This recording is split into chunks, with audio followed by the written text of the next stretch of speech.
Merci à la première ligue d'exister et d'être le plus grand championnat au monde.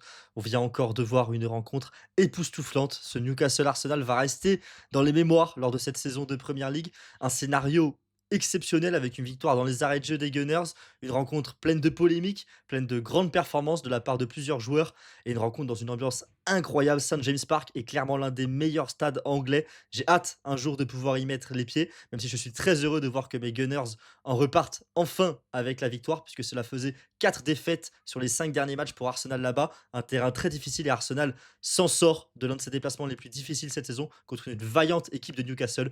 On va parler de tout ça, mais en tout cas, les émotions ont été intenses pendant cette belle rencontre de Première Ligue. On va commencer par la fin pour débriefer cette immense rencontre de Première Ligue. On va commencer par ce but bout, au bout du temps additionnel de Gabriel à la 97e minute. Une tête où il s'élève plus haut que tout le monde sur un corner frappé par un entrant, Martino Odegaard, qui revient de sa blessure à l'épaule. Et une victoire arrachée de la part d'Arsenal sur sa force principale, les coups de pied arrêtés et surtout les corners. Coaching gagnant de Mikel Arteta qui a fait rentrer Odegaard une dizaine de minutes avant. Et surtout, voilà, cette tête rageuse de Gabriel qui est fautif sur le tout premier but. On y reviendra un petit peu plus tard comme un symbole. C'est lui l'âme de cette équipe. C'est l'un des joueurs les plus emblématiques du Arsenal de Mikel Arteta. Un joueur qu'on n'attendait pas à ce niveau-là lorsqu'il arrive de Lille à Arsenal et qui est désormais l'un des meilleurs défenseurs au monde et surtout l'un des meilleurs buteurs au poste de défenseur central au monde. Une tête rageuse qui veut tout dire et une émotion de la part des joueurs d'Arsenal, de la part du banc également d'Arsenal immense parce qu'ils savent ce que ça représente cette victoire à St James Park. Liverpool a perdu hier. Arsenal revient à 2 points en première ligue. Liverpool a 15 points. Arsenal en a 13. C'est une victoire on ne peut plus importante pour se relancer dans la course au titre et surtout sur un terrain, comme je l'ai dit en introduction, où Arsenal a perdu 4 fois sur les 5 derniers matchs avant le coup d'envoi de cette rencontre. Il y a en plus beaucoup de faits de jeu dans ce match-là qui auraient pu tourner en faveur d'Arsenal et qui ont tourné en leur défaveur. Il y en a aussi certains qui auraient pu tourner en faveur de Newcastle. On va pas se mentir, je pense que l'arbitre a été désastreux globalement sur cette rencontre, même si le penalty qui n'a pas été accordé à Gyökeres, on y reviendra plus précisément aussi plus tard dans cette vidéo, c'est quand même très particulier d'aller voir la VAR et de refuser ce péno-là. En tout cas, voilà, une rencontre pleine de rebondissements qui est aboutie par une victoire arrachée par le gros crâne de Gabriel. C'est magnifique et ça apporte évidemment un grand bonheur aux supporters d'Arsenal et force aux supporters des Magpies après cette nouvelle défaite dans les temps additionnels. Avant ce but victorieux de Gabriel, on a pu voir une rencontre décousue qui va d'un but à l'autre. Tout ce qu'on aime en première ligue, un engagement total de la part de tous les acteurs de la rencontre, de la part des 2 équipes, des fautes méchantes, des fautes pour empêcher les contre-attaques, des duels dans la surface, des tirages de maillots, tout ce qu'on aime voir dans le football anglais. Une intensité complètement folle dans cette rencontre dès la première minute. Arsenal a pris le bon bout de ce match. On a eu une occasion de Trossard sur le poteau en début de rencontre. Juste avant cela, il y avait Eze aussi qui avait alerté une première fois un Nick Pope qui a été exceptionnel dans ce match-là. Et ensuite, il y a évidemment cette action, Gyökeres qui part seul au but et qui crochette Nick Pope. Nick Pope touche un petit peu le ballon et rentre complètement dans le genou de Gyökeres. Gyökeres tombe, l'arbitre siffle penalty. À vitesse réelle, aucun débat. Aucun débat chez les fans de foot, chez les observateurs, chez les commentateurs de Canal+, même aucun débat, je pense, dans l'esprit de l'arbitre. L'arbitre se fait appeler pour aller voir la VAR, puisque l'arbitre n'a pas l'information que Nick Pope a touché le ballon. L'arbitre voit que Nick Pope a touché le ballon et décide d'annuler le penalty, ce qui est selon moi une aberration, puisque oui, Nick Pope touche le ballon, on va pas se mentir, c'est un fait, et ça ne change rien. Ça ne lui va pas lui donner une immunité totale sur ce qu'il a fait. Il touche le ballon, il frôle le ballon, mais il fout Gyökeres par terre, alors que Gyökeres a eu l'opportunité, malgré le fait que Nick Pope ait touché le ballon, de le récupérer ensuite et de poursuivre son action et de potentiellement même marquer par la suite. Donc ça reste une faute, ça reste une annulation d'occasion de but de la part du gardien Nick Pope et ça reste un penalty clair et net. Ensuite, il y a eu d'autres situations litigieuses. On va notamment parler de la main de Gabriel, complètement décollée du corps sur son tacle. L'arbitre, là, n'a pas sifflé penalty, n'a pas été voir la VAR, puisqu'on lui a dit que le ballon avait premièrement touché le pied de Gabriel et deuxièmement touché sa main. Et le règlement dit que quand le ballon touche une autre partie du corps avant de toucher le bras ou la main du joueur, c'est ensuite libre à interprétation de l'arbitre, c'est pas un clair penalty, donc on a le droit de le siffler, de pas le siffler. Personnellement, je pense que j'aurais sifflé les 2 penaltys si j'avais été arbitre, pour être clair avec vous, ce qui du coup n'aurait ça aurait changé clairement la physionomie du match, hein. Mais d'un point de vue purement comptable, d'un point de vue bête et méchant, ça aurait fait 3-2 au lieu de 2-1 s'ils avaient été convertis. Mais je pense que j'aurais sifflé les 2 penaltys. Voilà, il y a une autre situation litigieuse à la 92e aussi sur Gyökeres qui se fait mettre par terre dans la surface, tout simplement, pas de VAR. On revient pas dessus non plus et globalement, l'arbitre a dans tous les cas perdu au moment de la décision sur Gyökeres complètement le fil de la rencontre et a réalisé une triste performance. Un arbitre qui, on le rappelle, n'a pas le droit d'arbitrer en Première Ligue les matchs de Liverpool car il est fan de Liverpool. Cette information-là, on en fait ce qu'on veut. Je suis pas complotiste. Je trouve ça quand même assez particulier qu'un arbitre qui est fan d'un club puisse arbitrer les matchs du rival direct dans la course au titre en Première Ligue. Mais bon, écoutez, c'est la Première Ligue, hein, c'est ça le plus grand championnat du monde, visiblement, et ça fonctionne comme ça. Je suis pas le plus grand fan de parler d'arbitrage, donc on va en rester là, mais en tout cas, c'est une rencontre qui a été malheureusement ratée par l'arbitre, alors que le reste du match a été grandiose. Et si ce match a été grandiose, c'est notamment par son scénario. Arsenal a multiplié les occasions sur la première demi-heure de jeu et finalement a encaissé un but, un petit peu contre le cours de jeu pour le coup, un but de Nick Woltemade de la tête sur un centre. Gabriel qui se fait avoir comme un bleu, qui du coup ensuite tombe. Alors Voltemade a les deux mains posées sur le dos de Gabriel, mais on n'est pas sur la même situation qu'il y a quelques années où il y avait un but qui avait été accordé à Newcastle dans un Arsenal Newcastle, où là il y avait une claire faute sur Gabriel, qui était à mes yeux indiscutable. Là pour le coup c'est complètement différent. Voltemade met ses mains mais ne pousse pas Gabriel. Gabriel a senti les mains. Il a aussi senti qu'il avait déjà perdu le duel. Du coup il s'est jeté en avant et il est tombé pour essayer d'obtenir la faute. Inutile, Gabriel, tu t'es fait avoir sur ce duel, c'est comme ça. Belle tête de Voltemade. Et donc, l'avantage pris par Newcastle un petit peu contre le cours de jeu. Et une fin de première mi-temps où on sent qu'Arsenal prend quand même un sale coup sur la tête pour le coup avec le penalty non sifflé et le but encaissé. On a l'impression d'être à un tournant et d'être face à un Arsenal qui ne trouve pas de solution.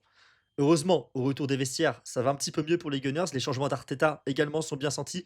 Il y a l'entrée d'Odegaard, l'entrée de Merino, l'entrée de Lewis Kelly également, qui ont toutes fonctionné. Et c'est Merino qui remet les équipes à niveau après que Nick Pope ait retardé l'échéance. Un excellent Nick Pope dans les cages, mais il n'a rien pu faire sur la déviation de la tête de Merino qui rentre poteau rentrant.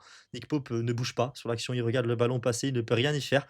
Tête rageuse du vrai numéro 9 d'Arsenal, encore une fois aujourd'hui, puisque c'est lui qui marque et non Gyökeres qui a encore réalisé une rencontre très poussive. Et en tout cas, coaching gagnant pour Arteta. Et on se dit que ce match va peut-être terminer à un partout ou alors plonger complètement dans la folie dans les arrêts de jeu. Il y a notamment une ouverture magique de Martin Odegaard pour Lewis Kelly qui a l'opportunité de marquer le but du 2-1 ou de centrer pour le but du 2-1 et un tac tout aussi incroyable de Malick Thiaw qui vient sauver les siens. Malick Thiaw qui a réalisé une très belle performance. Il y a 3 noms à retenir côté Newcastle sur ce match. Je pense que c'est Nick Pope, Malick Thiaw et sans doute Sandro Tonali que j'ai trouvé très bon au milieu de terrain. Il y a Voltemade qui a marqué aussi, mais il a raté une grosse occasion en début de seconde période. Mais en tout cas, voilà, un match fou. Mon débrief est un peu décousu, mais il l'est beaucoup moins que cette rencontre complètement folle, puisque quelques minutes plus tard, après cette occasion de Miles Lewis Kelly créé par Odegaard. Odegaard frappe un corner. Et là, c'est Gabriel qui le trouve de la tête. Gabriel qui marque. Arsenal qui gagne. Coaching gagnant pour Arteta.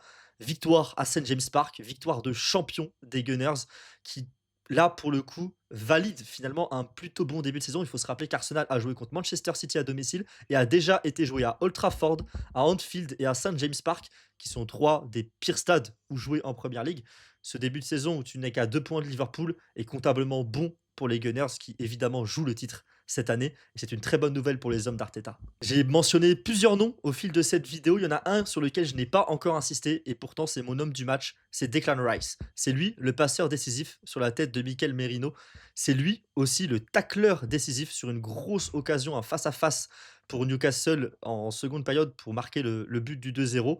Et au-delà de ça, ça montre déjà tout l'impact de Declan Rice sur cette rencontre où il a été ultra décisif dans les 30 derniers mètres de Newcastle et dans ses propres 30 derniers mètres, un match complet de sa part, une rencontre où il termine avec 88% de passes réussies, 3 passes clés, record du match, et une rencontre où il a été partout sur la pelouse, partout au milieu de terrain, un vrai classique posé par Declan Rice au milieu de terrain. Le milieu de terrain d'Arsenal a été quand même assez fonctionnel. Je trouve que Eze a quand même fait un match plutôt bon. Il a quand même trouvé plusieurs belles ouvertures. C'est lui, notamment sur l'action du penalty, pardon, potentiel de Gyökeres qui ouvre le jeu d'une belle ouverture. Zubimendi également a été bon, mais c'est Declan Rice qui a brillé le plus sur cette rencontre et qui se rattrape bien d'un match manqué contre Manchester City le week-end dernier. Très content de la performance de l'Anglais. Il y a d'autres performances individuelles à noter, hein. Le match de Gabriel, si on oublie le fait qu'il se fasse battre dans le duel par Voltemade sur le premier but, c'est une copie parfaite avec en plus le but de la victoire. Il y a les très bonnes entrées en jeu de Merino, d'Odegaard, de Lewis Kelly aussi. J'ai également bien apprécié le match de Timber que j'ai trouvé juste en tant qu'arrière droit sur cette rencontre. Saka n'a pas été mauvais non plus, il n'a pas été bon. C'est un match assez difficile. On sait que Saka est souvent un contre 2, un contre 3, un peu à l'instar d'Vinicius Junior en Liga lorsqu'il joue en première ligue. C'est difficile. Il y a quelques coups de sifflet aussi oubliés, je trouve, sur Bukayo Saka sur cette rencontre. Mais ça, l'arbitre, on en a déjà parlé. Mais en tout cas, voilà, il y a de bonnes performances individuelles côté Arsenal. Il y en a eu aussi de bonnes de côté de Newcastle. Malik Thio a fait son tout premier match référence, celui qui vient d'arriver de l'AC Milan. Il a fait son tout premier match référence avec Newcastle, une rencontre exceptionnelle de sa part, excellent dans les duels. Il a sauvé son équipe une dernière fois sur ce tacle sur le Whisky à la 92e. Ça passe pas au final puisqu'il y a le but encaissé derrière, mais franchement, il n'a pas à rougir de sa performance. Un match excellent pour l'international allemand. Et puis évidemment, l'homme qui était mon homme du match avant le but de Gabriel, et puisqu'en plus il se fait un peu battre, un peu avoir sur cette action, sur ce corner à la 97e, c'est évidemment Nick Pope qui a écœuré l'équipe d'Arsenal. Il ne peut rien sur la tête de Merino. Et sinon, mis à part ça, il a écœuré l'équipe d'Arsenal en enchaînant les parades. Grosse, grosse rencontre de la part de l'immense gardien. Seul point noir de Nick Pope, ça reste ses relances qui sont très hasardeuses, notamment dans le temps additionnel où il a toujours cherché à relancer très vite pour marquer le but de la victoire. Au final, ça a donné du temps à Arsenal pour attaquer, attaquer, attaquer et finalement marquer. Dommage pour lui, mais sinon, si on prend en compte les 95 premières minutes de ce match, c'est Nick Pope l'homme du match et ça reste, fou de sa part et une belle performance du gardien anglais.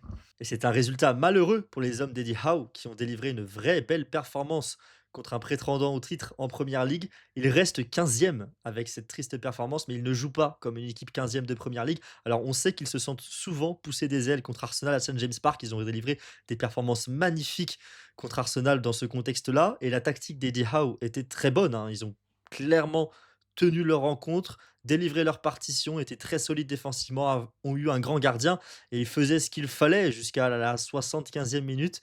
Et ensuite, quand Arsenal s'est mis à trop pousser, ils ont réussi à trouver la faille 2 fois sur coup de pied arrêté. Ça arrive, on sait qu'il faut les préparer à la perfection quand on affronte Arsenal, les coups de pied arrêtés. Sinon, on prend un but ou 2 buts dans une rencontre sur ça, puisque les corners sont presque comme des pénalties pour les Gunners. Et donc, malheureusement, Newcastle craque là-dessus. Belle victoire, donc, pour les hommes d'Arteta. Ils reviennent à la deuxième place, la bonne vieille deuxième place en première ligue pour l'instant. Mais comme je l'ai dit plus tôt dans cette vidéo, le calendrier de début de saison a été très difficile pour les Gunners. Ils sont qu'à 2 points de Liverpool et devant toutes les autres équipes de première ligue. Donc je pense que c'est un début de saison réussi pour Arsenal, malgré la défaite contre Liverpool et le nul contre Manchester City. Je pense qu'on peut être plutôt satisfait comptablement de ce début de saison, grâce évidemment à la défaite de Liverpool contre Crystal Palace demain. Si Liverpool avait fait 6 sur 6 et avait 18 points, j'aurais pas le même discours. Mais je pense qu'on peut être plutôt satisfait pour ça et surtout qu'on va avoir une magnifique course au titre en première ligue avec de belles rencontres chaque week-end dans le plus grand championnat. Et le week-end prochain, justement, Arsenal va recevoir West Ham pour un match qui paraît plutôt facile puisque les Hammers viennent de virer Graham Potter, donc ça devrait être un match plutôt simple pour Arsenal, même si attention, on va voir qu'ils vont nommer comme nouvel entraîneur. Pour Newcastle, c'est une réception de Nottingham Forest dans un nouveau match à domicile et un match intéressant pour les Magpies. City va se déplacer à Brentford. Attention, pareil, gros match, gros test pour les Citizens et surtout le choc de la Première Ligue que je vais analyser sur cette chaîne lors de la prochaine journée. C'est samedi 18h30, pardon, Chelsea-Liverpool. Encore un choc au sommet, un match très difficile pour les Reds à Stamford Bridge, Chelsea et Liverpool qui ont tous les 2 perdu ce week-end en plus, donc ils vont tous les 2 vouloir évidemment se venger et repartir de l'avant avant la trêve. Donc choc au sommet à nouveau en Première Ligue qui sera évidemment analysé sur ma chaîne YouTube. Hâte de ce match-là. En attendant, je vous laisse. Dites-moi en commentaire ce que vous avez pensé de ce Newcastle Arsenal, ce que vous avez pensé notamment évidemment des décisions litigieuses d'arbitrage et aussi ce que vous avez pensé du mental de cette équipe d'Arsenal qui réussit à s'en sortir sur un terrain très très difficile dans un climat très hostile à St James Park. Merci à vous d'avoir regardé jusqu'au bout. N'oubliez pas de liker, commenter, partager. Dites-moi ce que vous avez pensé de la vidéo et du match. Et on se retrouve très bientôt sur la chaîne YouTube pour évidemment débriefer des matchs de Ligue des Champions cette semaine. Salut à tous, ciao!